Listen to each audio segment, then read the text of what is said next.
Vamos dar um zap. Vamos. Vai, roda, Gabi. Manda. Caio, Braulio, tudo bem? Paulo que tá falando. Eu tenho uma dúvida específica em relação à interpretação de um versículo da carta aos Coríntios. Primeira carta aos Coríntios, capítulo 2, versículo 9,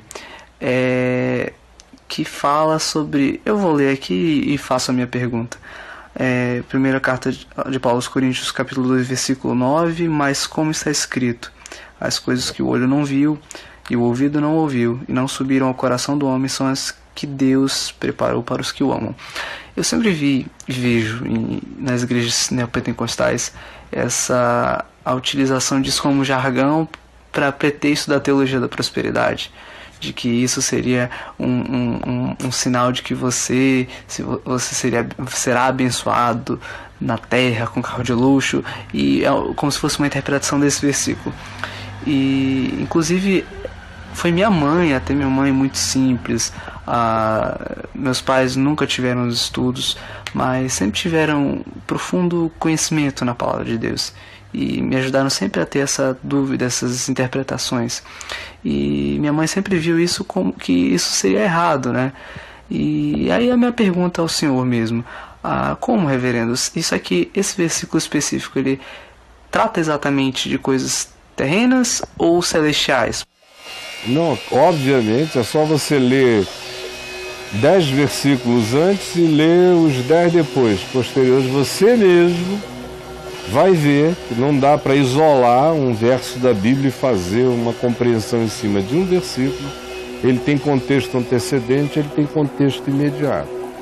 E o que Paulo está dizendo, o que Paulo está falando é de conhecimento espiritual. Ele vai dizer depois que essa compreensão, porque veja como o texto termina dizendo assim: mas Deus nolo revelou pelo Espírito Santo. Essas coisas que olhos nunca viram, ouvidos nunca ouviram, nunca subiram ao coração de homem algum, Deus nolas revelou pelo Espírito Santo que habita em nós. E para ser ainda mais preciso para você, eu vejo a pureza do seu coração, da sua pergunta e do seu interesse. Olha só como é que começa isso tudo. Paulo dizendo que ele foi até lá e não anunciou o testemunho de Deus com nenhuma ostentação de linguagem. Ao contrário, ele foi em fraqueza.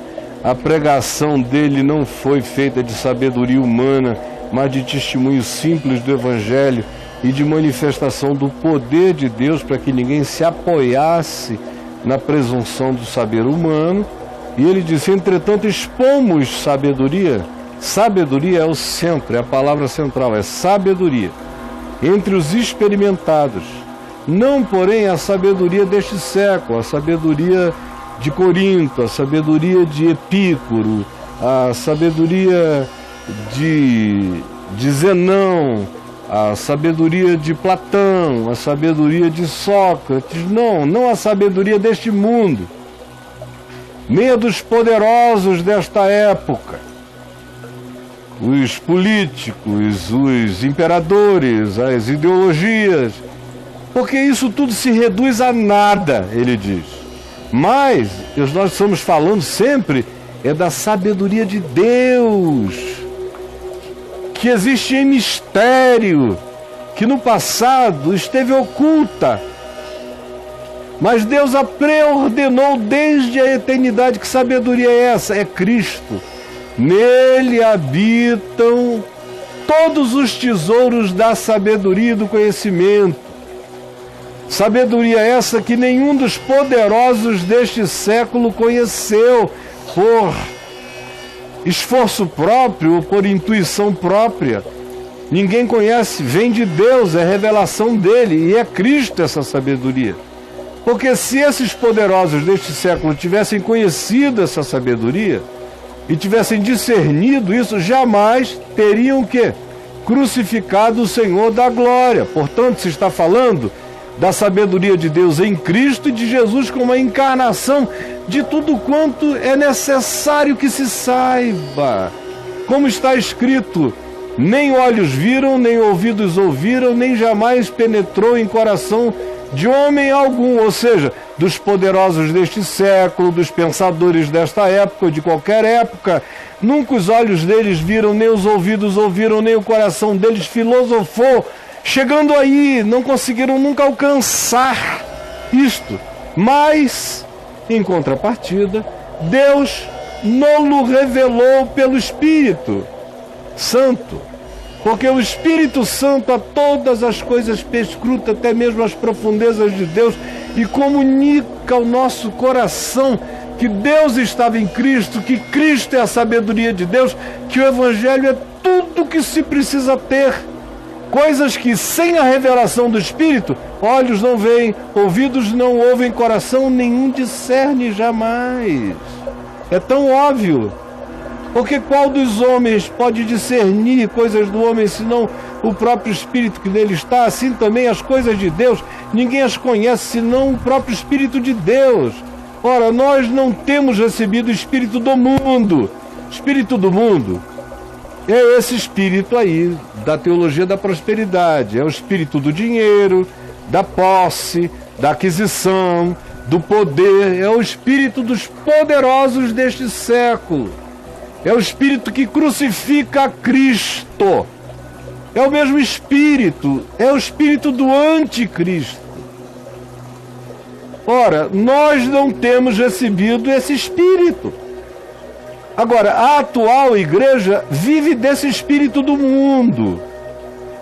Nós, porém, que somos do Evangelho, temos recebido o espírito que vem de Deus, que nos dá testemunho da sabedoria de Deus, e a sabedoria de Deus é Cristo Jesus, e que a sabedoria de Cristo Jesus é o Evangelho, vivido e praticado e encarnado por Ele. Ora, também falamos, não em palavras ensinadas por sabedoria humana, mas ensinadas pelo Espírito de Cristo. E fazemos isto conferindo coisas espirituais com coisas espirituais no Evangelho, uma coisa com outra. O que Jesus disse, como foi que ele viveu, o que Jesus ensinou, como foi que ele encarnou.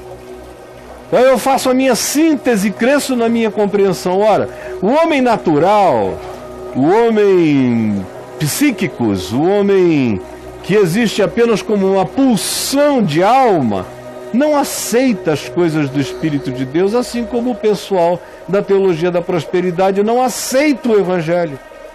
Porquanto o Evangelho é loucura para eles, como um dia o maior deles no Brasil me disse: eu estou aqui para acabar com essa história de pregação de cruz, de arrependimento, de renúncia, de resignação, disso tudo, isso é atraso de vida. Não foi, Macedo? Você me disse? Você lembra da nossa conversa? O homem natural, o homem psíquico, o homem almal, o homem água-viva, que vive só de pulsão, não discerne essas coisas do Espírito de Deus, porque eles são loucura, ele não quer saber. E não pode entendê-las e nem quer aceitá-las, porque elas se discernem espiritualmente. O homem espiritual, no entanto, discerne todas as coisas, porque ele mesmo discerniu e tem a mente de Cristo. A mente de Cristo é feita da sabedoria de Deus.